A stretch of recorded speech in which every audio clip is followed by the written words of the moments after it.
इसरो के मिशन शुक्रयान में मिला स्वीडन का साथ। शुक्रयान मिशन के लिए स्वीडन देगा विशेष उपकरण। दोस्तों, नासा 2024 तक चांद पर अंतरिक्ष यात्रियों को ले जाने की योजना बना रहा है।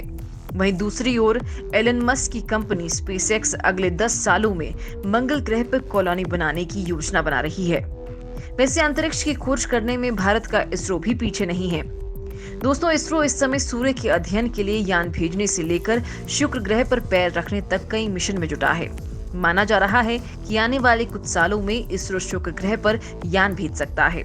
इसरो ने इस मिशन के लिए अंतर्राष्ट्रीय समुदाय से वैज्ञानिक उपकरणों के प्रस्ताव मांगे थे और अब भारत के शुक्र ग्रह ऑर्बिटर अभियान शुक्रयान के साथ स्वीडन ने जुड़ने का फैसला किया है, जिसके तहत वो ग्रह पर खोज करने के लिए एक वैज्ञानिक उपकरण उपलब्ध करवाएगा। दोस्तों, अगर आप यूपीएससी सीएससी के लिए तैयारी कर रहे हैं तो आप ये जानते ही होंगे कि प्रीवियस ईयर क्वेश्चंस की प्रैक्टिस से आप अपनी तैयारी को कितना मजबूत कर सकते हैं। इसी के लिए अनअकैडमी लेकर आ रहा है एक फ्री PYQ कार्निवाल, जिसमें top Unacademy educators 2013 UPSC CSC exam के प्री, मेंस और ऑप्शनल के क्वेश्चंस डिस्कस करेंगे। साथ ही 7 क्वेश्चंस का ट्रेंड एनालिसिस भी होगा। इसमें आपको 50 से ज्यादा क्लासेस मिलेंगी, जिन्हें आप अपनी लैंग्वेज प्रेफरेंस के अकॉर्डिंग देख सकते हैं और आपको स्टडी मटेरियल भी मिलेगा। इन क्लासेस को देखने के लिए अभी प्ले स्टोर से अनअकैडमी लर्निंग ऐप डाउनलोड करें या साइन अप करें unacademy.com पर। अपना गोल यूपीएससी सीएससी सेलेक्ट करें और डिस्क्रिप्शन और कमेंट में दिए हुए लिंक पर क्लिक करें। इन्हें अनलॉक करने के लिए यूज करें हमारा कोड INYT10 और पूरा फायदा उठाएं फ्री प्लस एक्सपीरियंस का। तो begin your journey with Unacademy, let's crack it. Bharat में स्वीडन के राजदूत क्लास मोलिन ने कहा कि इसमें स्वीडिश अंतरिक्ष भौतिकी संस्थान भारत का सहयोग करेगा। इसरो के साथ IRF का ये दूसरा सहयोग है। मोलिन ने कहा कि IRF उपग्रह उपकरण विंसियन न्यूट्रल्स एनालाइजर इस पर अध्ययन करेगा कि सूर्य से निकलने वाले आवेशित कण शुक्र ग्रह के वातावरण में कैसा व्यवहार दिखाते हैं। उन्होंने कहा कि शुक्र अभियान से IRF और इसरो के बीच सहयोग जारी रहेगा। इसरो की योजना के मुताबिक 12 पे लोड से लैस अंतरिक्षयान साल 2023 तक शुक्र पर भेजने की योजना थी, लेकिन कोरोना की वजह से हुई देरी से अब ये मिशन 2024 से 2026 के बीच भेजा जाएगा। इसरो इसके लिए 100 किलोग्राम वजनी पेलोड ले जाने में सक्षम यान बनाने की कोशिश कर रहा है। ये शुक्रयान उपकरणों और मिशन के परिचालन के लिए 500 वॉट ऊर्जा भी खुद ही पैदा कर सकेगा। स्वीडिश अधिकारियों की माने तो VNA IRF की तरफ से विकसित 9वीं पीढ़ी का उपकरण है।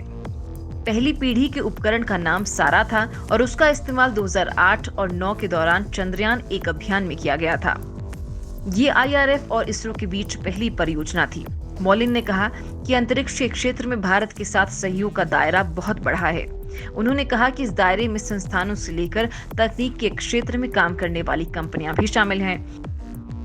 इसरो ने अपने प्रस्तावित शुक्रयान मिशन के लिए फ्रांस समेत अंतरिक्ष आधारित 20 प्रायोगिक प्रस्तावों को चुना है। बेंगलुरु के इसरो मुख्यालय के सूत्रों ने बताया कि इसमें रूस, फ्रांस, स्वीडन और जर्मनी का सहयोग भी है। इसरो ने शुक्र का अध्ययन करने के लिए अंतरिक्ष आधारित नए प्रयोगों की घोषणा की थी, जिसके बाद इसके लिए भारतीय और अंतर्राष्ट्रीय वैज्ञानिक उपकरण के प्रस्ताव आए थे। इसमें से 20 प्रस्तावों का चयन किया गया है। मिशन शुक्रयान को सफल बनाने में जुटा इसरो की माने तो पिछले कुछ दशकों के दौरान अंतरिक्ष तकनीक में हुए विकास और कंप्यूटेशनल तकनीक में उन्नति से सौर प्रणाली के अध्ययन में काफी प्रगति हुई है। इससे सौर मंडल की जटिल प्रक्रियाओं की समझ पड़ी है। दरअसल शुक्र ग्रह को धरती के ट्विन सिस्टर भी कहा जाता है। दोनों ही ग्रहों में आकार, बनावट, घनत्व, गुरुत्वाकर्षण में काफी समानता है।